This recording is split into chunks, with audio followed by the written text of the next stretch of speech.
ज्ञानतिमिरन्धस्य ज्ञानाञ्जनशलाकया चक्षुरुन्मिलितं येन तस्मै श्रीगुरवे नमः।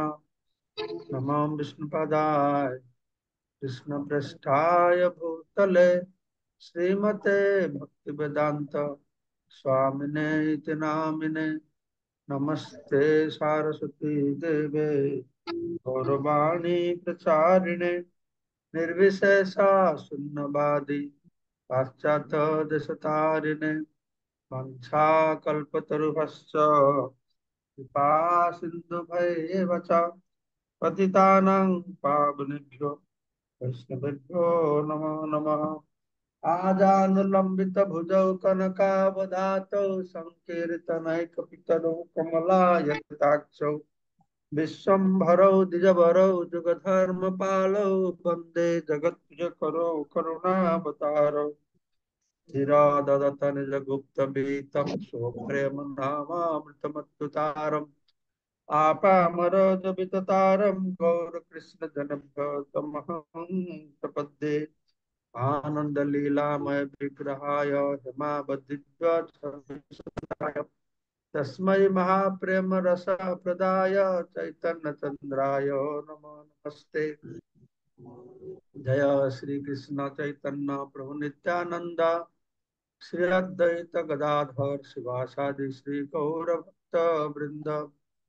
हरे कृष्ण कृष्ण कृष्ण हरे हरे, हरे राम राम राम हरे हरे। मुखं करोति वाचालं पंगुलं हैतगिरिं यत्कृपातमहं वन्दे परमानन्दं माधवं श्रीगुरुदिनचरणं श्री चैतन्य ईश्वर। कत नंबर श्लोक आज के?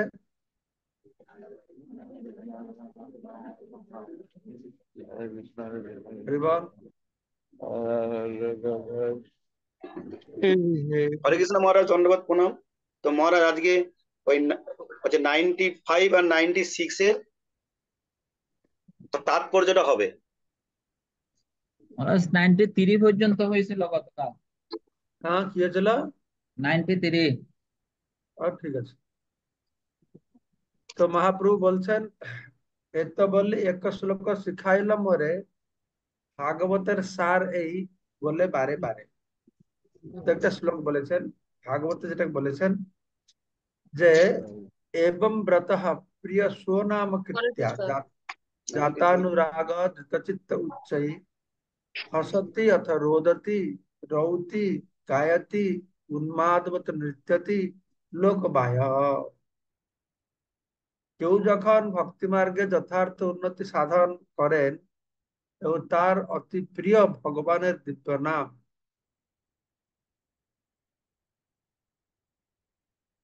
এক মিনিট, এটা তার অতি প্রিয় ভগবানের দিব্য নাম কীর্তন করে আনন্দমগ্ন হন, তখন তিনি অত্যন্ত উত্তেজিত হয়ে উচ্চস্বরে ভগবানের নাম কীর্তন করেন।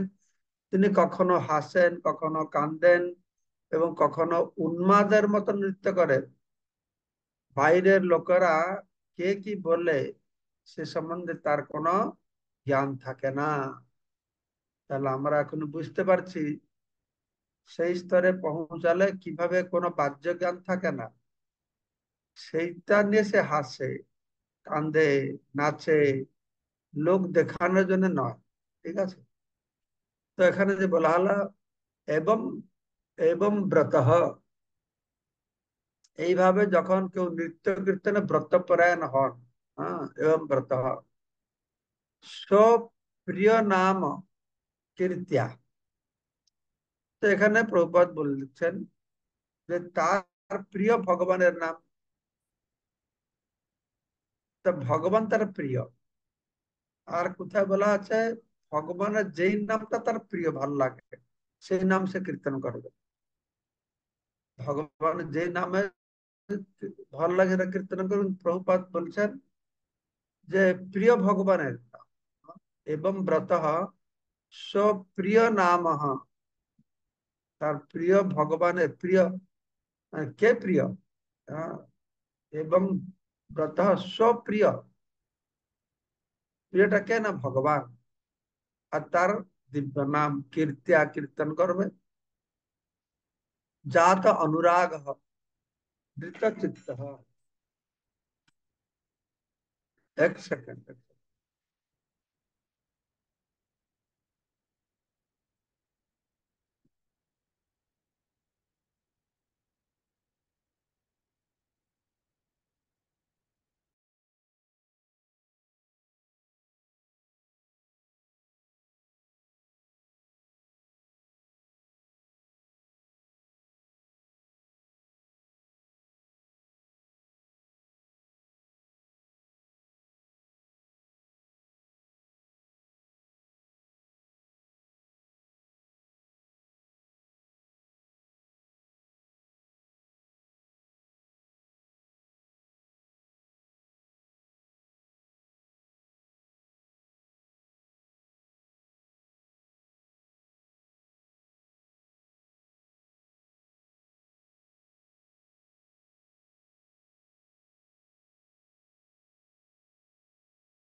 সরি, একটা অর্জেন্ট ফোন এসে গেছিল।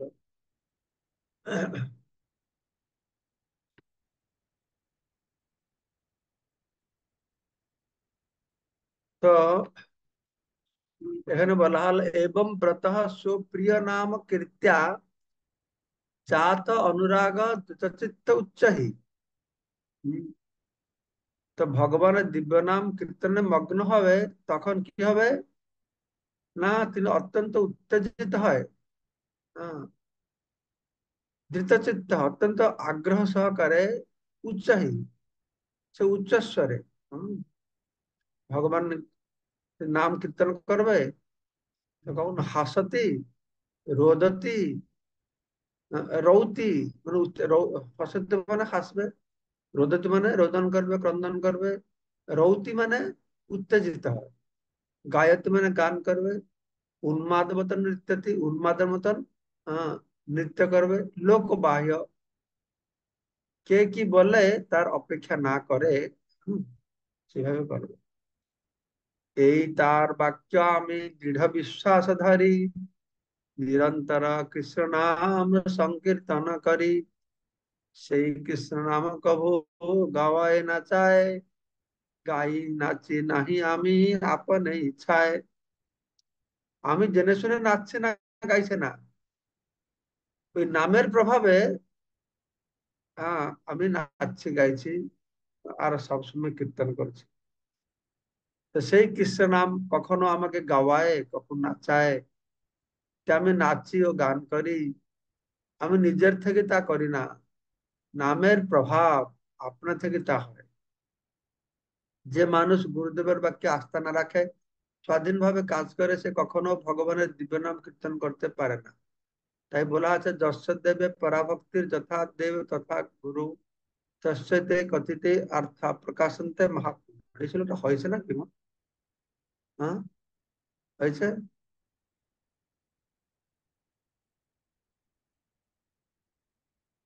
ঠিক আছে, হলেও আরেকবার পড়ি কি আছে। তো পরমেশ্বর ভগবান ও গুরুদেবের বাণীতে যার পূর্ণ বিশ্বাস রয়েছে, সেই মহাত্মার কাছেই বৈদিক তত্ত্বজ্ঞান প্রকাশিত হয়। তো আসলে এই বেদে বেশি ভক্তি টক্তি কথা নেই, এইরকম দুই চারটে ভক্তি কথা বলা হয়েছে, তার মধ্যে এই একটা শ্লোক যস্য দেবে পরাভক্তি যথা দেবে তথা গুরু। তো যেভাবে পরমেশ্বর ভগবান আর গুরুদেবের বাণীতে যার পূর্ণ বিশ্বাস, সেই মহাত্মা যশ যার যার ভগবান প্রতি আহ পরাভক্তি আছে, আর ভগবান প্রতি যেরকম আছে গুরুদেবের প্রতি সেরকম আছে, তো তার কাছেই বেদের অর্থ প্রকাশিত হবে। এখানে আমরা কি বুঝলাম, যে বই পড়ে পাণ্ডিত্যের দ্বারা শ্লোক মুখস্থ করে বড় বড় লেকচার দেওয়ার মাধ্যমে হ্যাঁ তত্ত্বজ্ঞান ভগবানকে পাওয়া যাবে না, তত্ত্বজ্ঞান লাভ করা যাবে না।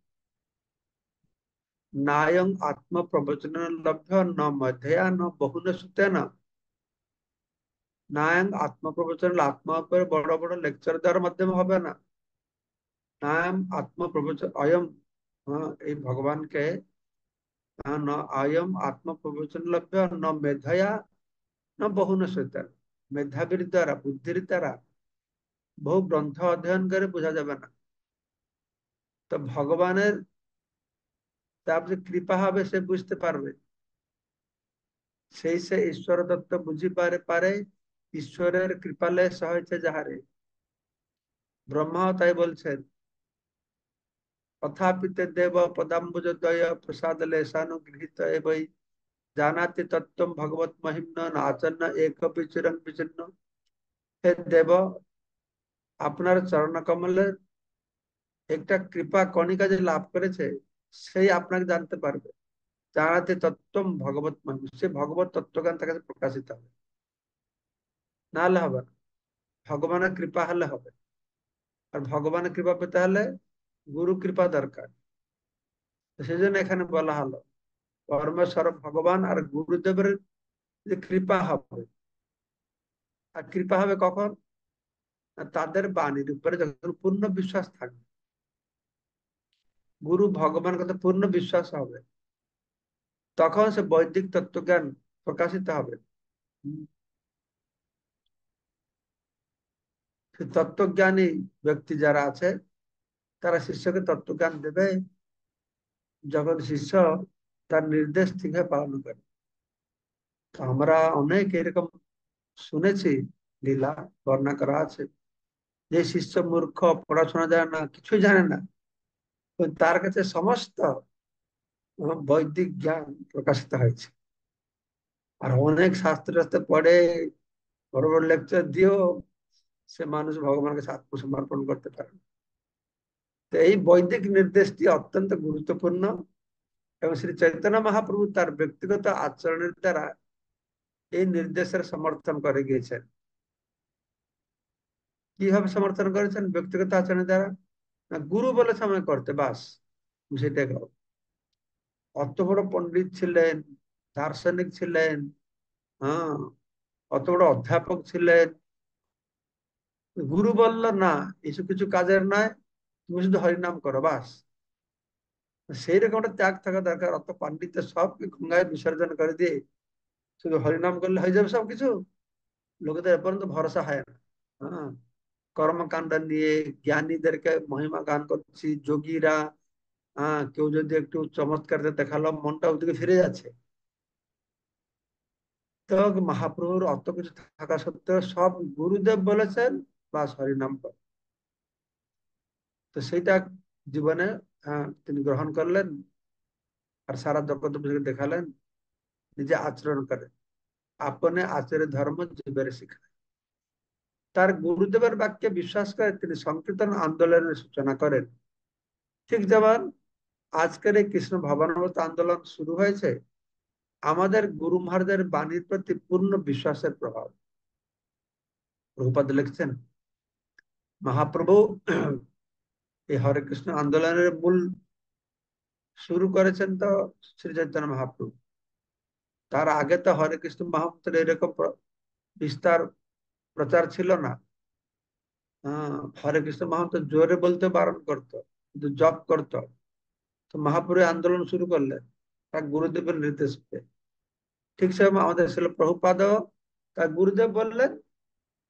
ছিল ভক্তান সঞ্চালক প্রভুপাদের বহু শিষ্য ছিল, বহু যোগ্যতা সম্পন্ন শিষ্য ছিলেন, যারা কি ছিল ভক্তান সঞ্চালক প্রভুপাদের বহু নিকট সেবা করেছেন, সঙ্গ লাভ করেছেন, অনেক নির্দেশ প্রাপ্ত হয়েছেন। তার তুলনায় প্রভুপাদ যতটা সঙ্গ লাভ করেননি, মঠে থাকতেন না ততটা। আর একটা নির্দেশ দিল, তুমি এই মহাপ্রভু বাণীটাকে ইংরেজিতে প্রচার করো। এই একটা লাইন নির্দেশকে প্রভুপাদ অত সিরিয়াসলি নিয়েছেন পাশ্চাত্য দেশে প্রচার করার জন্য। দেখুন, এই জনে জনে শক্তি ধরে ব্রহ্মাণ্ড চাইতে পারে, গুরুদেবের সেই এক লাইন নির্দেশকে নিষ্ঠার সহ গ্রহণ করেছেন বলে আজকে সারা বিশ্বতে একটা বিপ্লব সৃষ্টি করতে পেরেছেন, সে কথা প্রভুপাদ বলছেন। তো ছিল প্রভুপাদ তার গুরুদেবের বাণী পূর্ণ বিশ্বাস ছিল, বাস সে কথা এখানে প্রভুপাদ তুলে ধরেছেন। তিনি বলেছেন আমরা যেন ভগবানের বাণী প্রচার করি, তার সেই নির্দেশের উপর সম্পূর্ণ বিশ্বাস করে আমি চেষ্টা করেছিলাম কোনো না কোনো ভাবে তার সেই নির্দেশ পালন করতে। আজ এই আন্দোলন সারা পৃথিবী জুড়ে সাফল্য লাভ করেছে। আজকে থেকে প্রায় 50 বছর আগে, হ্যাঁ, আমার তো ইসকনে জয়েন করা 47 ইয়ার্স হয়ে গেল। তো প্রভুপাদ লিখেছেন 50 বছর আগে, 50 বছর আগে ইসকনকে বলেছেন সাফল্য লাভ করেছে। এই 50 বছর মধ্যে ইসকন কি বিরাট রূপ ধারণ করেছে, তাহলে কতটা না সাফল্য, মানে প্রভুপাদ কতটা না খুশি হতেন। খুশি হচ্ছেন নিশ্চয়ই, যেখানে প্রভুপাদ থাকেন তিনি নিশ্চয়ই জানছেন মুক্ত পুরুষ হম সে বিরাট রূপ ধারণ করেছে আজকে। তাই শ্রী গুরুদেব ও পরমেশ্বর ভগবানের বাণীতে সম্পূর্ণ বিশ্বাস পোষণ করাই হচ্ছে সফল হওয়া গোপন রহস্য। এটা হচ্ছে গোপন রহস্য। শ্রী গুরুদেব পরমেশ্বর ভগবানের বাণী পূর্ণ বিশ্বাস করো, যেটা বলল শ্রী চৈতন্য মহাপ্রভু তার গুরুদেবের নির্দেশ কখনো অমান্য করেনি ও সংকীর্তন আন্দোলনের প্রচার বন্ধ করেনি। শ্রীল ভক্তি সিদ্ধান্ত সরস্বতী গোস্বামী এই জগৎ থেকে বিদায় নেওয়ার সময় তার সমস্ত শিষ্যদের সংঘবদ্ধভাবে সমস্ত পৃথিবী জুড়ে শ্রী চৈতন্য মহাপ্রভু বাণী প্রচার করতে নির্দেশ দিয়েছিলেন। কিন্তু পরবর্তীকালে কিছু স্বার্থন্বেষী মূর্খ শিষ্য তার সে নির্দেশ অমান্য করেন। তারা সকলেই চেয়েছিলেন প্রতিষ্ঠানের নেতা হতে এবং তারা তাদের গুরুদেবের আদেশ অমান্য করে আদালতে মামলা মোকদ্দমা শুরু করেছিলেন। তার ফলে প্রচার বন্ধ হয়ে যায় ও প্রতিষ্ঠানটি ভেঙে পড়ে। এটি অত্যন্ত দুঃখের বিষয় ও তা নিয়ে আলোচনা করতে অন্তরে আমি প্রচন্ড বেদনা অনুভব করি। তবুও এই সত্য প্রকাশ করতে আমি বাধ্য হই, যাতে ভবিষ্যতে আমরা সেই ভুল না করি। আমরা আমাদের গুরু মহাজের বাক্যে সুদৃঢ় বিশ্বাস করে অত্যন্ত বিনীতভাবে এই আন্দোলন শুরু করেছিলাম। তখন আমরা ছিলাম অত্যন্ত অসহায়, কিন্তু পরমেশ্বর ভগবানের অচিন্ত শক্তির প্রভাবে এই আন্দোলন আজ সফল হয়েছে। প্রভুপাদ এখানে একটা নিজের কথা তুলে ধরেছেন যে কিভাবে উনি সফল হয়েছেন। মহাপুরুষ স্বয়ং আচরণ করে জগৎবাসীকে শিখিয়েছেন, তো প্রভুপাদ তার অনুগামীদেরকে তার আচরণের দ্বারা শিখাচ্ছেন। তিনি বলছেন আমার এই সফলতা একমাত্র সম্ভব হয়েছে আমার গুরুদেবের নির্দেশ আমি পালন করেছি। প্রভুপাদ বলতেন যে আমার কোনো কোয়ালিফিকেশন নাই, যা কিছু আছে আমার কোনো কোয়ালিফিকেশন নাই, আমার একটাই কোয়ালিফিকেশন আমার গুরুদেব যেটা বলেছেন আমি সেটা করতে চেষ্টা করছি, দ্যাটস অল। তো প্রভুপাদ এই চৈতন্য চরিতামৃতে এখানে একটু গৌড়ীয় মঠের নামটা উল্লেখ না করে তাদের প্রতি আক্ষেপ করে বলেছেন যে শিল ভক্তানন্দ ঠাকুর প্রভুপাদ কয়টা 60-60টা গৌড়ীয় মঠ স্থাপন করলেন। তারপরে এরকম কোর্ট খামারি হলো কে গুরু হবে কে কি হবে।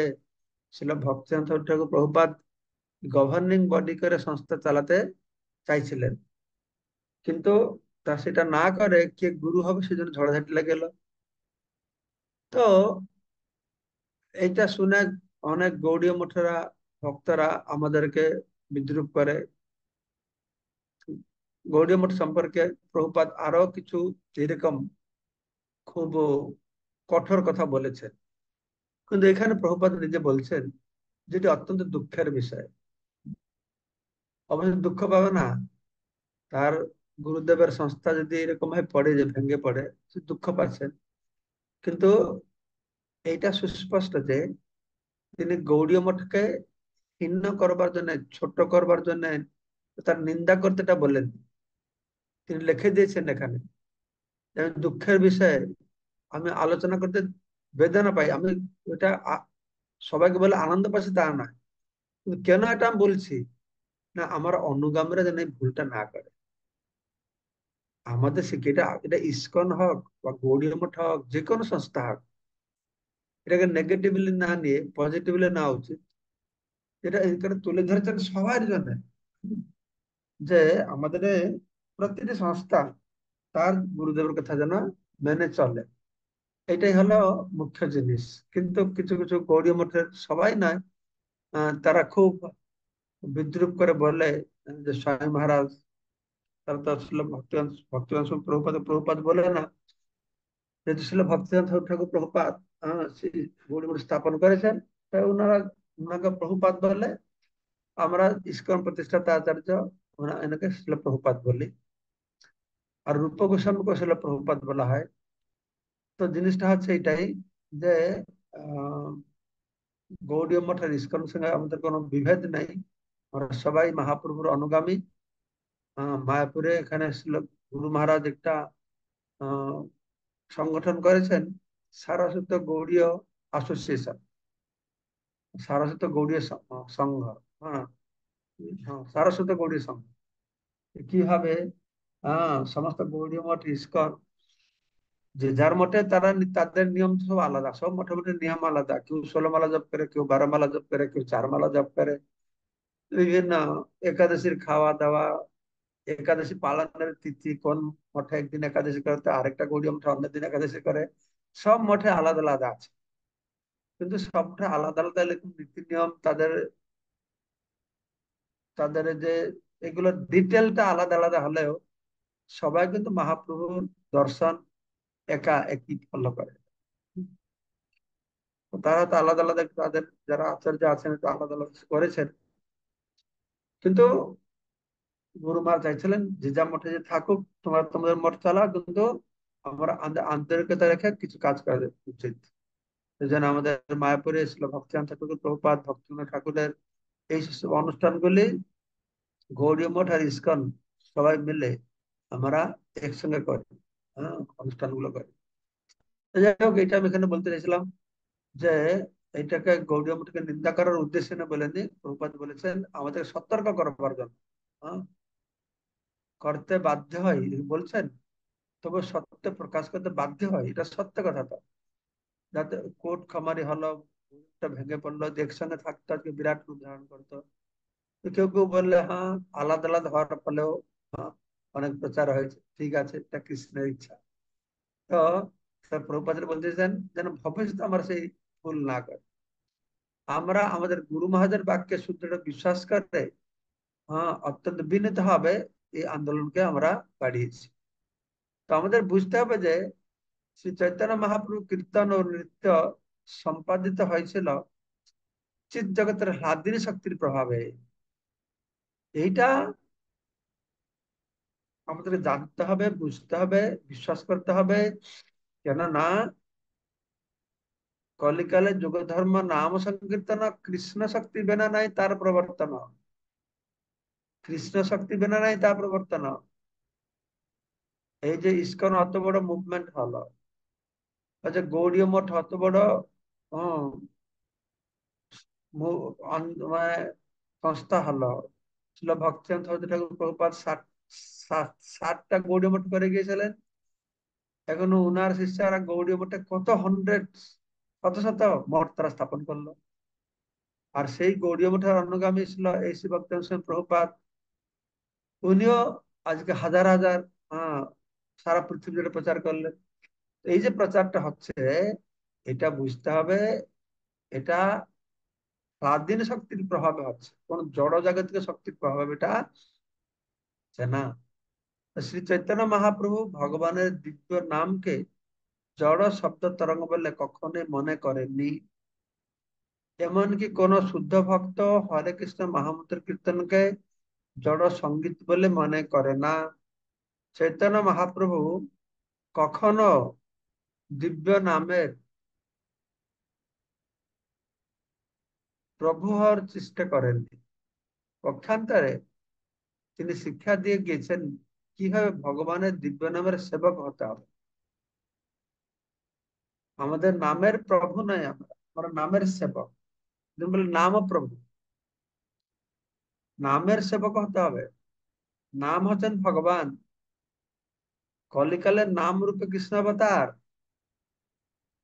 আমাদের সেই রকম চেতনা নেই। আমরা যখন নাম করি, এখানে যে আমাদের কৃষ্ণ আছেন, এতে একেবারে অনুভব নাই। অনুভব হলে আমরা নাম করতে করতে অন্যদিকে চলে যাই, নাম করতে করতে অন্য কথা চিন্তা করি, নাম করতে করতে অন্য কাজে প্রাধান্য দেই। হম। আর বিভিন্ন প্রকার কথা আছে, যেটা আমাদের হয়।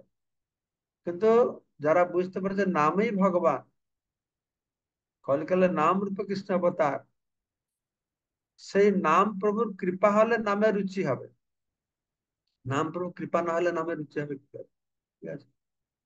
সাফল্যের রহস্য না জানে কেউ যদি লোক দেখানোর জন্য ভগবানের দিব্য নাম কীর্তন করে, তাহলে তার পিত্ত বৃদ্ধি হতে পারে, কিন্তু সে কৃষ্ণ প্রেম লাভ করতে পারবে না। শুধু পিত্ত বৃদ্ধি করবে চিল্লাতে চিল্লাতে। শ্রী চৈতন্য মহাপ্রভু ঐকান্তিক বিনয়ের সঙ্গে বলেছিলেন, আমি অত্যন্ত মূর্খ এবং ভালো মন্দ বিচার করার জ্ঞান আমার নেই। মহাপ্রভু বলেছেন কিনা, মহাপ্রভু মিথ্যা কথা বলেছেন। তিনি তার ধন্যতা ভাব নিয়ে বলেছেন। তো মহাপ্রভু, তিনি তো কৃষ্ণ। হ্যাঁ, তিনি বেদান্ত কৃত বেদবিদ এব চাহং, তিনি নিজেকে মূর্খ বলে উপস্থাপনা করছেন। গুরুর কাছে সবসময় নিজেকে মূর্খ বলে উপস্থাপনা করতে হয়, পাণ্ডিত্য দেখালে হবে না। মহাপ্রভু গঙ্গাদাস পণ্ডিত কাছে যেতেন, একবার যা শুনতেন বা হয়ে যেত। ওনার শুনতে লাগে না, তবু গুরু কাছ থেকে শিক্ষা গ্রহণ করতে হবে বলে করেছেন। তো তো তিনি গুরুর কাছে আমি মূর্খ বলে প্রকাশ করতে হবে। আমি বড় পণ্ডিত, সব শাস্ত্র জেনে গেছি, ভালো লেকচার দিতে পারি, এইভাবে না। বেদান্ত সূত্রের প্রকৃত অর্থ হৃদয়ঙ্গম করার জন্য আমি কখনো শঙ্কর সম্প্রদায় বা মায়াবাদী সন্ন্যাসীদের ব্যাখ্যা অনুসরণ করিনি। হম, এটা প্রভুপাদ বলছেন। মায়াবাদের ভাষ্য আমাদের শুনতে না, মায়াবাদী ভাষ্য শুনলে হয় সর্বনাশ। এটা খুব গুরুত্বপূর্ণ একটা জিনিস। প্রভুপাদ তিনি মায়াবাদী ভাষা শুনেন না। হম, আমরা বিভিন্ন জিনিস জানার জন্য বিভিন্ন বই পড়ি, কিন্তু তার তো বিপদ আছে। এর বই, ওর বই, ওর বই, অনেক বই পড়ে। আমাদের ইসকন ভক্তরা অনেক সাধুর লেকচার শুনে। আমি তো দেখি ইসকন ভক্তরা প্রভুপাদের লেকচার, গুরুমাদের লেকচার শোনা থেকে বেশি যে বৃন্দাবনের বাবাজি কোনো ভালো কথাকার, কে চাকন চুকমকে ভালো করে লোকদের হাসিয়ে কথা বলতে পারে, সেগুলো শুনলে এই ক্লাসে সেগুলো বলবে লোকেদেরকে। কিন্তু তাতে কোনো তো লাভ হবে না। লাভ মনোরঞ্জন হবে না। আমাদের গ্রন্থ অধ্যয়ন করতে হবে, আমাদের সম্প্রদায়ের গ্রন্থ অধ্যয়ন করতে হবে, পূর্ব আচার্যদের গ্রন্থ অধ্যয়ন করতে হবে। অন্য সম্প্রদায়, বিশেষ করে মায়াবাদী সম্প্রদায়ের কথা শ্রবণ করতে নেই। হ্যাঁ, এটা খুব ডেঞ্জারাস, খুব ডেঞ্জারাস, সুপার ডেঞ্জারাস। মায়াবাদী দার্শনিকদের যুক্তিহীন তর্কের প্রতি আমি অত্যন্ত ভীত। তাই তাদের বেদান্ত সূত্রের ব্যাখ্যায় কোন প্রামাণিকতা রয়েছে বলে আমি মনে করি না। মায়াবাদের ভাষ্য শুনলে হয় সর্বনাশ। প্রামাণিকতা আছে, শঙ্করাচার্য বলেছেন, কিন্তু সেই তো বলেছেন এই উদ্দেশ্যে মত মত বিমুখান করুন, ভগবানের নির্দেশ দিয়ে আমার কাছে তাকে মুখটা ঘুরাও। আমি ঐকান্তিক ভাবে বিশ্বাস করি যে কেবল ভগবানের দিব্য নাম কীর্তন করার ফলে জড় জগতের সমস্ত ভ্রান্ত ধারণার অবসান হয়, বাস। আর কিছু কথা নাই। ভগবানের কীর্তন আর কীর্তন আর কীর্তন, নাম আর নাম আর নাম। এই নাম হচ্ছে সবকিছু, নামের কোনো বিকল্প নাই। হরের নাম, হরের নাম, হরের নামৈব কেবলম। তো আমি বিশ্বাস করি কেবলমাত্র ভগবানের দিব্য নাম কীর্তন করার ফলে ভগবানের পাদ পদ্মের আশ্রয় লাভ করা যায়। এই কলহ ও মতভেদের যুগে ভগবানের দিব্য নাম কীর্তন হচ্ছে জড়জগতের বন্ধন থেকে মুক্ত হওয়ার একমাত্র উপায়। যারা জড়জগতে আছে তারা ভগবানের নাম করে না। যারা আধ্যাত্মিক জীবনে আছে তারা আধ্যাত্মিক কাজ করে, ভক্তমূলক কাজ করে, কিন্তু ভগবানের নাম করে না। যারা ভগবানের নাম করে, ভক্তমূলক সেবা করে, নামের প্রতি তার রুচি বা আসক্তি নেই। প্রভুপাদ তার নিজের কথা বলে দিচ্ছেন কিভাবে দিব্য নাম হচ্ছে জড় জগতের বন্ধন থেকে একমাত্র উপায়। এর কোনো বিকল্প নেই। হরের নাম হইব কেবলম। হ্যাঁ, হরের নাম হইব কেবলম। এই কলহ মতভেদ যুগে ভগবানের দিব্য নাম কীর্তনই হচ্ছে জড় জগতের বন্ধন থেকে মুক্ত হওয়ার একমাত্র উপায়। শ্রী চৈতন্য মহাপ্রভু, আচ্ছা ঠিক আছে, আর তাৎপর্যটা পড়ে দিই। শ্রী চৈতন্য মহাপ্রভু আলো বলেছেন, ভগবানের নাম কীর্তনের ফলে আমি উন্মাদের মতো হয়ে গিয়েছি, কিন্তু আমার গুরুদেবের কাছে অনুসন্ধানের পর আমি জানতে পেরেছি যে জড়জাগতিক সুখভোগের আশায় ধর্ম অনুশীলন, অর্থনৈতিক উন্নতি, ইন্দ্রিয় ভোগ এবং জড়জগতের বন্ধন থেকে মুক্তি, ধর্ম অর্থ কাম মোক্ষ, এই চতুর্বর্গ লাভের প্রচেষ্টা না করে যেভাবেই হোক ভগবত প্রেমের বিকাশ করাই হচ্ছে জীবনের পরম মঙ্গল। চতুর্বর্গের ঊর্ধ্বে এই পঞ্চম পুরুষার্থ লাভ হয়েছে জীবনের পরম সাফল্য। যিনি ভগবত প্রেম লাভ করেছেন তিনি লোকে কি বলে না বলে আর অপেক্ষা না করে স্বতঃস্ফূর্ত ভাবে নিত্য কীর্তন করেন। জীবনের এই অবস্থাকে বলা হয় ভাগবত জীবন বা ভক্ত জীবন। এইটা হচ্ছে ভাগবত জীবন আর ভক্ত জীবন। কিন্তু আমরা এই স্তরে নিয়ে এসে সবাই মনে করছি আমি ভক্ত হয়ে গেছি। ভক্ত জীবন হলে কত উন্নত আমরা এখানে দেখতে পাচ্ছি। হ্যাঁ, শ্রী চৈতন্য মহাপ্রভু আরো বলেছিলেন, লোক দেখানোর জন্য আমি নৃত্য কীর্তন করি না, গুরুদেবের বাণীতে দৃঢ় বিশ্বাস করে আমি নৃত্য কীর্তন করি। মায়াবাদী দার্শনিকরা যদিও এই নৃত্য কীর্তন পছন্দ করে না, কিন্তু তবুও গুরুদেবের বাক্যে দৃঢ় নিষ্ঠা সহকারে আমি তা করে যাই। অতএব এই নৃত্য কীর্তনে আমার কোনো কৃতিত্ব নেই, কেননা পরমেশ্বর ভগবানের কৃপার প্রভাবে তা আপনা থেকে সম্পাদিত হচ্ছে। পুরীতে একটা লোক ছিল, মণি, তার নাম কি মণি। তো সে, তার স্ত্রী টিসু মারা যায়, সংসার প্রতি বৈরাগ্য এসে গেল। তারপরে ও এসে কি করতো না, জগন্নাথ মন্দির কীর্তন করতো, রাস্তায় কীর্তন করে ঘুরে বেড়াতো। তারপরে জগন্নাথ মন্দির ঢুকলো। তখনকার সময় আপনারা যারা জগন্নাথ মন্দিরে গিয়েছেন, জগন্নাথের নাট মন্দির, তো ওইখানে একজন পান্ডা বসে পুরাণ পাঠ করতো আর অনেক লোক পাঠ শুনতো। তখনকার সময় এখন যে হাজার হাজার লোক, লক্ষ লক্ষ লোক ঢুকছে, সবসময় ভিড় সেরকম ততটা ছিল না। এমনকি 50 বছর পূর্বে আমার ছোটবেলায় আমি দেখি না মন্দিরে এরকম ভিড় হয়। তো এই অনেক আগের দিনের কথা, মন্দিরটা ফাঁকা থাকতো, তো একজন পুরাণ পান্ডা বসে পুরাণ পাঠ করতো আর অনেক লোক শুনতো, আনন্দ পেত। এই মণিদাস কি করেছে, ও গরিব লোক ছিল তো, ওর করতাল কেনারও পয়সা ছিল না। ও কি করতো, দুটো যে নারকেলের ইয়ে আছে না, কি বলে জানি না, শক্ত অংশটা, ওটা দুটো দুই ভাগ, নারকেলটা কাটলে দুটো ভাগ হয়ে যায়, ওটা সুতো দিয়ে বেঁধে ওটা ওটা বাজিয়ে বাজিয়ে কীর্তন করতো। আর সে এসে জগন্নাথ মন্দিরে এসে আর নাচতো। হ্যাঁ, খুব জোরে নাচতো, গাইতো। আর এই পুরাণ পান্ডা ইয়ে একটু বিরক্ত হতো, আর এই লোকগুলো যে শ্রোতা তারা বিরক্ত হতো। তারা বলছে, "এই, তুই এটা কি করছিস?" হ্যাঁ, এরকম ঠাকুরের সামনে পা তুলে তুলে নাচছি, দেখতে পাচ্ছে না এখানে সব ভদ্রলোকেরা বসে আছে, পুরাণ পাঠ আছে, চুপ করে না বসে এরকম বলছি। পুরাণ পান্ডাটাও সে বারণ করলো না। কিন্তু ব্যাপার হচ্ছে, এটা স্বাভাবিক, যদি পাঠ হচ্ছে ডিস্টার্ব করবে, যে কেউ তো আপত্তি করবে, তারা করেছে। কিন্তু জগন্নাথ সেটাকে ভালোবাসলো না। জগন্নাথ স্বপ্নেতে বললেন রাজাকে, যে সে পান্ডাকে বলো যে ওখানে পাঠ বেশিটা পান্ডাগিরি দেখাবে না, পান্ডিত দেখাবে না। আমার নাট মন্দির হয়েছে, নাট মন্দিরে আমার ভক্তরা নাচবে গাইবে। আমার ভক্তরা নাচলে গাইলে আমি আনন্দ পাই। ও যদি পুরাণ পাঠ করতে চায়, ওকে বলো লক্ষ্মী মন্দিরের সামনে গিয়ে ওখানে করবে, আমার মন্দির বসে করবে না। সেই দিন থেকে জগন্নাথ মন্দিরে, নাট মন্দিরে পুরাণ পাঠ বন্ধ হয়ে গেল।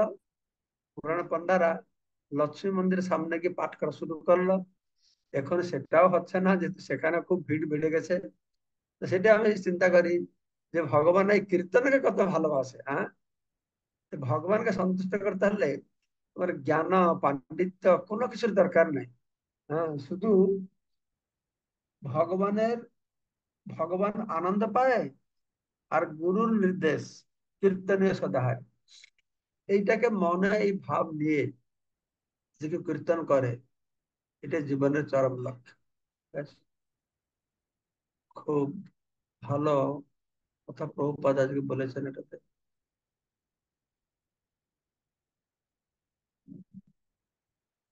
ঠিক আছে তাহলে, ঠিক আছে, আজকে কোনো প্রশ্ন নাই তাহলে। সবাইকে অশেষ ধন্যবাদ। কি বিদ্যুৎ প্রভু কি প্রশ্ন বলুন, আজকে লেট হয়ে গেছে ক্লাস অলরেডি। হরে কৃষ্ণ, ধন্যবাদ, প্রণাম মহারাজ। মহারাজ সুন্দর ক্লাস। আমি আসলে অযোগ্য একটা প্রশ্ন আমার মনের মধ্যে হচ্ছে যে মহাপ্রভু এখানে গুরুদেবের কাছ থেকে কৃষ্ণ মন্ত্র দীক্ষা নিয়ে নিত্য কীর্তন করার কথা বলছেন। আবার এখানে একটা শ্লোক আহ, বলা হচ্ছে এই তাৎপর্যে যে পরমেশ্বর ভগবান এবং গুরুদেবের বাণীতে পূর্ণ বিশ্বাস রাখতে হবে, তাহলে সে তার বৈদিক তত্ত্বজ্ঞান প্রকাশিত হবে। আবার আমরা এটাও দেখেছি যে ওই যে চক্ষুদান দিল যেই জন্মে জন্মে প্রভু সেই দিব্য জ্ঞান হৃদয়ে প্রকাশিত। অর্থাৎ সদ্গুরুর কাছ থেকে দীক্ষিত হয়ে এ নাম কীর্তন না করলে বা হয়তো শাস্ত্র জ্ঞান আহ পরিপূর্ণভাবে অর্জন করা হয়তো সম্ভব হবে না। তো ইদানিং ওই যে ইউটিউবে একটা আলোচনা শুনলাম, ওখানে ভক্তি বিজয় ভাগবত স্বামী মহারাজ, ভক্তি প্রেম স্বামী মহারাজ ছিলেন, কমলাপতি দাস ব্রহ্মচারী প্রভু ছিলেন আলোচনায়। ওখানে একটা আলোচনা আসছিল যে ওনারা বলছেন যে সদ্গুরুর কাছ থেকে দীক্ষা না নিলে গীতার তত্ত্বজ্ঞান হৃদয়ঙ্গম করা সম্ভব নয়। তো এই প্রেক্ষিতে আমার প্রশ্ন হচ্ছে, যারা আমরা এখনো দীক্ষা প্রাপ্ত হইনি কিন্তু হরে কৃষ্ণ মহামন্ত্র জপ করছি বা ভক্ত সঙ্গে এরকম আলোচনা শ্রবণ করছি, শাস্ত্র জ্ঞান হৃদয়ঙ্গম করার চেষ্টা করছি, তো সেইটা কতটা আমাদের জন্য ফ্রুটফুল হচ্ছে বা এইভাবে সম্ভব কিনা তত্ত্বজ্ঞান বা হরিনামের সুফল পাওয়া? যদি আমরা গুরুদেব গ্রহণ না করেছি, তাহলে আমরা নাম করব, শাস্ত্র শ্রবণ করব, ভগবানের স্মরণে থাকলে ভগবান সদ্গুরু আমার কাছে পাঠাবে। ঠিক আছে, তারপরে সদ্গুরু আচ্ছা। পেলে তখন আমরা ভগবানকে পাবো। আচ্ছা, আচ্ছা। প্রভাবতী মাতাজি। ঠিক আছে মহারাজ, ধন্যবাদ, প্রণাম। আর हरे कृष्ण महाराज, दंडवत प्रणाम।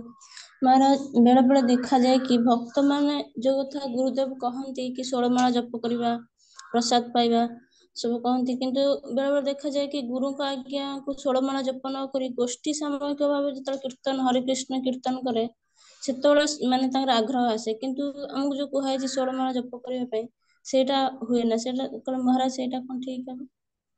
16 মালা জপ করে গুরুদেবের নির্দেশ, 16 মালা জপ করো, সর্বজ্ঞা জপ ইয়া করিয়া নির্বন্ধ, সেটা সংখ্যা রাখি করতে হবে।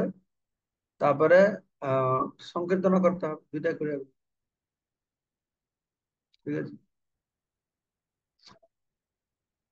জিনিসটা হচ্ছে সংকীর্তন জপ দুইটা କରିବାକୁ ପଡିବ। ଆଉ ସବୁଟା ଭକ୍ତିରେ ଗୁରୁତ୍ୱପୂର୍ଣ୍ଣ। ପ୍ରସାଦ ପାଇବାକୁ ପଡିବ, ମଙ୍ଗଳାଚରଣ କରିବାକୁ ପଡିବ, ଗୀତା ଭାଗବତ ପାଠ କରିବାକୁ ପଡିବ, ଆଉ ସଂକୀର୍ତ୍ତନ କରିବାକୁ ପଡିବ। ପ୍ରତିଦିନ ଭଲ ହୁଏ ଯଦି ଅଧଘଣ୍ଟେ ବସିକି ଭଗବାନ ନାମ କୀର୍ତ୍ତନ କରା ହୁଏ। ସମସ୍ତେ ନିଜ ଘରେ ଘରେ ବସିକି ଅଧଘଣ୍ଟା ଗୋଟେ କରତାଲ ନେଇକି ନାମ କୀର୍ତ୍ତନ କରିବେ, ତାହେଲେ ଭଲ ହବ। ପୂଜେଶ୍ୱରୀ ସୁଚିତ୍ରା ଦେବୀ ଦାସୀ। হরে কৃষ্ণ, শ্রী চরণ কমলে প্রণাম গুরু মহারাজ। তো আমার মানে প্রশ্ন হচ্ছে যে আমরা সব সময় শ্রবণ করেছি যে হরিকথা শ্রবণের প্রতি গুরুত্ব দেওয়া হয়েছে আমাদেরকে, সাধুগণ আহ, এভাবে মানে অনুপ্রাণিত করে। তো এই যে আপনি জগন্নাথের লীলা বললেন, সেখানে বলছে যে কীর্তন পছন্দ করে জগন্নাথ দেব। তো এটা আসলে আমরা কোনটা গ্রহণ করব? আমরা তো হচ্ছে মদ্ভক্ত যত্র গায়ন্তি তত্র তিষ্ঠামি নারদ। তো এখান আরে থেকে আসলে কীর্তন সময় কীর্তনটা করবে, ভাগবত পাঠ সময় ভাগবত পাঠ করবে, আরতির সময় আরতিটা করবে। আপনি যদি বলবেন না মঙ্গল আরতি করাটা ভালো না ভাগবত শোনাটা ভালো, এরকম হয় না। ঠিক আছে, তা আপনি কীর্তন করবেন বলে ভাগবত থেকে বাদ দেবে না, ভাগবত পড়ে কীর্তনকে বাদ দেবে না। কেন না, ভাগবত যত পাঠ করবে তখন কীর্তন প্রতি আসক্তি বাড়বে। ভাগবতে কি বলছে, ভাগবতের নামের মহেও বলা হয়েছে না, হুম। হ্যাঁ কি না? হ্যাঁ। আদ্যে চ মধ্যে চ অন্তে চ হরি সর্বত্র গীয়তে। ভাগবত পাঠ করলে কীর্তনের প্রতি শ্রদ্ধা জাগবে, আর কীর্তন করলে ভাগবতটা ভালো বুঝতে পারবে। কোনটা বাদ দেবে বলো আবার? ঠিক আছে, না, তো ভগবান এটা দুটো। লীলার মাধ্যমে দেখিয়েছেন। সেই সেই অবস্থাতে সে একটা ভক্ত ছিল, যার কোনো বাহ্য জ্ঞান ছিল না, সে তো ডিস্টার্ব করতে আসে না, লোক দেখাতে আসে না, তাই না? সে মন্দিরে যে এসেছে তার বাহ্য জ্ঞান শুধু ভগবানকে, তাকে লোকের অবমাননা করছে। এরকম মহাপুর লীলাও রয়েছে। দেবানন্দ পণ্ডিত ক্লাস দিচ্ছিলেন, পাঠ করছিলেন, সেখানে শ্রীবাস ঠাকুর গিয়ে ভাগবত শুনে ওনার ভাব এসে গেছে, সেখানে জোরে কান্না করতে শুরু করেছে। তখন লোকেরা যারা শ্রবণ করছিল তাকে, এই লোকটা কি কান্না করছে বসে বসে এখানে দেখা ছিল, যা ভাগা ভাগা এখান থেকে", তো উঠিয়ে নিয়ে বাইরে রেখে দিয়েছে।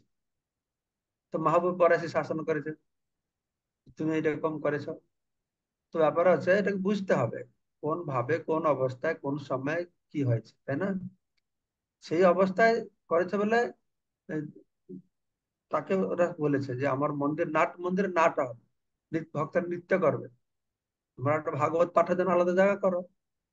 ঠিক আছে, এটা বলছে না ভগবান যে ভাগবত পাঠ করাটা নিকৃষ্ট। নিকৃষ্ট কোনটাই নিকৃষ্ট নয়, ভগবানের নাম করা, ভগবান নাম রূপ লীলা গুণ, এই চারটাই উৎকৃষ্ট। ঠিক আছে, লড্ডু লড্ডু যেখানে খাবে একই টেস্ট লাগে। তো চিন্ময় স্তরে সব ঠিক আছে, সব ভালো, কিন্তু সব অন্তের, সবকিছুর শেষে আমাদের লক্ষ্যটি হচ্ছে কীর্তনীয় সদা হরি। হ্যাঁ, আমি ভাগবত পাঠ করবো, সবকিছু করবো, লক্ষ্যটা কি? যেন নামে রুচি হয়, ঠিক না? নামে কিন্তু রুচি হয়, শ্রদ্ধা হয়, সেই জন্য। ব্রুনেশ গৌর প্রভু। হরে কৃষ্ণ, দণ্ডবাদ প্রণাম মহারাজ। মহারাজ, এই অধ্যায় নামের উপর যে আহ, সুন্দর মহাপ্রভুর যে লীলা, সেটা শুনে মানে আমার খুব ভালো লাগছে। এবং এইটা আমি আরো কয়েকজনের শুনাইছি। কিন্তু আমার মনের একটা ইচ্ছা জাগছে যে এই অধ্যায়ে যে শ্লোকগুলো আছে, এই যে ইম্পর্টেন্ট শ্লোকগুলো যদি আমি একটা মানে শিটে যদি লিপিবদ্ধ করি, এবং যারা শিক্ষিত আছে সমাজে, যারা ইলেক্ট পার্সন আছে, তাদের কাছে এইটা যদি দেওয়া যায় যে যে চৈতন্য চরিতামৃতে নামের এইরকম গুণকীর্তন করা হয়েছে, নামের এই মহিমা, তাহলে তারা নামের প্রতি বেশি আকৃষ্ট হইতে। আমার মনে একটা ইচ্ছা জাগছে, কিন্তু কারো অনুমতি ছাড়া এগুলান কি করা যায় না আর কি, এইটা আমি জানি আর কি। এটা কি করা যায় মহারাজ? এইটার অনুমতি লাগে না, প্রভুপাদ অনুমতি দিয়ে দিয়েছেন। প্রভুপাদ বলেছেন আমার অনুগামীরা আমার গ্রন্থ পড়বে, পড়ে তাদের অনুভব অনুসারে তারা লিপিবদ্ধ করে আরো প্রচার করবে। আর আপনি তো এটা প্রভুপাদ যেটা লিখেছেন সেইটা একটা ছোট পুস্তিকা করে ভক্তকে দিতে চাইছেন, তো অসুবিধা কি আছে? হ্যাঁ। কোনো অসুবিধা নেই, কোনো অসুবিধা নেই। না, আমি একবার অনেক ধমক খাইছি। আমার মানে আমার যে গাইড দিত, আমি একবার ওই কিছু কিছু উম, এই লিপিবদ্ধ করে কয়েক 12 পাতার একটা বই করছিলাম, না 14-17 পাতার বই করে ওইটা বিলি করছিলাম। কিন্তু তখন আমারে খুব ধমক দিয়েছে, আমার তিরস্কার করছে যে এটা তুমি কার অনুমতিতে করছো। তারপর থেকে আমি এখন কিছু করিনি আর কি। সেটা ঠিক বলেছে। ব্যাপার আছে, যদি প্রভুপাদের কোনো কিছু আপনার নাম লিখতে হবে না, আপনার নাম লিখলে লোকের একটু ইচ্ছা করে, তো ও নামটা দেখাবার জন্য করছে। প্রভুপাদের বইতে লিখবেন, প্রভুপাদের নাম লিখবেন, আর সেটাও আবার প্রভুপাদের নাম থাকলেও ইয়ে আছে, বিবিটির পারমিশন নিতে হয়। বুঝতে পারছেন? তো হ্যাঁ। কপিরাইট আছে। তবুও যে ছোট একটা পুস্তকের ফ্রিতে আপনি ভক্তদেরকে দেবেন, বিজনেস করবেন না, তাহলে বিবিটিও কিছু বলবেন আমি আশা করি। হ্যাঁ। কপিটি থাকলে ছোট 10-15 পাতা একটা বই করে ভক্তকে দিলেন। ঠিক আছে, সবাইকে অশেষ আজকে এই অনুশোচনা অশেষ ধন্যবাদ। ও কি মাতাজি, আরেকটা মাতাজি কি আছে বলছে? মঞ্জু মাতাজি মহারাজ। মঞ্জু মাতাজি বলুন কি বলছেন? হরে কৃষ্ণ মহারাজ, আপনার রাতুল চরণে শত কোটি প্রণাম। আমার প্রশ্ন হচ্ছে মহারাজ, অপরাধ মার্জনা করবেন, যে ধর্ম অর্থ কাম মোক্ষ, এটা আমি ঠিক বুঝলাম না মহারাজ, হরি বল। আপনি আরেকদিন জিজ্ঞাসা করেছিলেন আমাকে, আরেকটা না অন্য কেউ করেছিল জানি না, না মহারাজ, আমি জানি না। আপনি করেননি। ধর্ম অর্থ কাম মোক্ষ মানে মানুষেরা অধর্ম করে পাপ করে জীবনকে ভোগ করার জন্য তো শাস্ত্রে প্রাথমিক বলা আছে চারি পুরুষার্থ চতুর্বর্গ। তুমি যদি ভোগ করতে চাও ধর্ম করো, পুণ্য করে ভোগ করো। এটা বুঝতে পেরেছেন? হ্যাঁ ধর্ম হ্যাঁ করে মহারাজ। অর্থ উপার্জন করো, তারপর অর্থ উপার্জন করে সেটাকে তুমি ভোগ করো। আর মানুষেরা ভোগ করতে করতে যখন বুঝতে পারে যে জড় ভোগের কোনো মূল্য নাই, তখন তারা মুক্তির কামনা করে। ঠিক আছে, বুঝতে পেরেছেন? ধর্ম, হ্যাঁ ধর্ম থেকে অর্থ, অর্থ থেকে কামনা বাসনা পূর্তি, কামনা বাসনা পূর্তি হলো মোক্ষ, মুক্তি প্রাপ্তি। তারা চাইছে, তো এটাকে চারি পুরুষার্থ বলা হয়। সচরাচরে যারা ধার্মিক, যারা শাস্ত্র মানে, তাদের জীবনকে এই চারটে পুরুষার্থের মধ্যে সীমিত রাখে। তো মহাপ্রভু এসে পঞ্চম পুরুষার্থের কথা বললেন, ধর্ম প্রজ্জিত, এই ধর্ম অর্থ কামমোক্ষকে পরিত্যাগ কর। পঞ্চম পুরুষার্থ কি? প্রেম পুমার্থ মহা, কৃষ্ণ প্রেম। যে কৃষ্ণ প্রেমটা একমাত্র হরে কৃষ্ণ মহামন্ত্র দ্বারাই প্রাপ্ত হওয়া যাবে। হরে কৃষ্ণ মহামন্ত্র ধর্ম নয়, এটা একটা ধর্ম টর্ম নয়। বেদে কর্মকাণ্ডে তো বর্ণ, ধর্মের সঙ্গে হরে কৃষ্ণ তুলনা করলে হবে না। এই হরে কৃষ্ণ মহামন্ত্র করলেই কি হবে না, কৃষ্ণ প্রেম প্রাপ্তি হবে। ঠিক আছে, ওকে। হরি হরে কৃষ্ণ, সবাইকে অশেষ হরি ধন্যবাদ। হরে কৃষ্ণ। আজকের অনুষ্ঠানে যোগদান। জয়ন্তী মাতাজি কি বলছেন? লেট হয়ে গেছে, তাড়াতাড়ি বলুন। হরে কৃষ্ণ মহারাজ, প্রণাম। বলছি মহারাজ, আপনার যে রথযাত্রা বইটা আছে না, মানে ওটা এত সুন্দর আপনি লিখেছেন, তার জন্য আপনাকে অনেক অনেক ধন্যবাদ। এত সুন্দর বইটি। মহারাজ, একটা আমার প্রশ্ন হচ্ছে যে অন্তরঙ্গা শক্তি বা স্বরূপ শক্তি তিন প্রকার। তো আনন্দদায়িনী, যেটাকে বলে আহ্লাদিনী শক্তি, সন্ধিনী শক্তিটা হচ্ছে অস্তিত্ব রক্ষক শক্তি, যেটা মা যশোদা, আর আনন্দদায়িনী শক্তি সেটা হচ্ছে মা রাধা, আর সম্বিত শক্তি বা জ্ঞান শক্তি যেটা, এটা এটা কোনটা মহারাজ? হ্যাঁ, আল্লাদিন শক্তির মূর্ত বিগ্রহ হচ্ছেন রাধারানী, হ্যাঁ সন্ধিনী শক্তির মূর্ত বিগ্রহ হচ্ছেন নন্দা যশোদা, যারা ভগবান ধারণ হ্যাঁ করছেন। আর সম্মিত শক্তি হচ্ছে জ্ঞান শক্তি। সম্মিত শক্তি হচ্ছে বেদ পুরাণ উপনিষদ। ঠিক আছে, সম্মিত শক্তি। হুম আচ্ছা এই যে বেদ পুরাণ উপনিষদ যারা আমরা গ্রন্থ আকারে দেখছি, কিন্তু বৈকুণ্ঠে ওদের রূপ আছে। গঙ্গা নদী আকার আছে, গঙ্গা দেবী আছে, তাই না? তুলসী হ্যাঁ বৃক্ষ আছে, তুলসী দেবী আছে। বেদ, বেদ মূর্ত রূপে বৈকুণ্ঠ ধামে বাস করে তারা। তো এটা হচ্ছে ভগবানের সমিত শক্তি, জ্ঞান শক্তি। তার তার একটা জ্ঞান শক্তির মূর্ত বিগ্রহ, যেরকম রাধারানী সন্ধিনী শক্তির মূর্ত বিগ্রহ। ঠিক আছে, হুম তো সমিত শক্তির মূর্ত বিগ্রহ হচ্ছেন এই বেদান্ত উপনিষদ। ওকে মহারাজ, ঠিক আছে, প্রণাম। জয় বংশা কল্পতরুভস্য কৃপা সিন্ধু সিন্ধু বৈ বচ পতিতানাং পাবন পস্তুপনম মহারাজ, হরে কৃষ্ণ চরণে প্রণাম। জয়। হরি বল।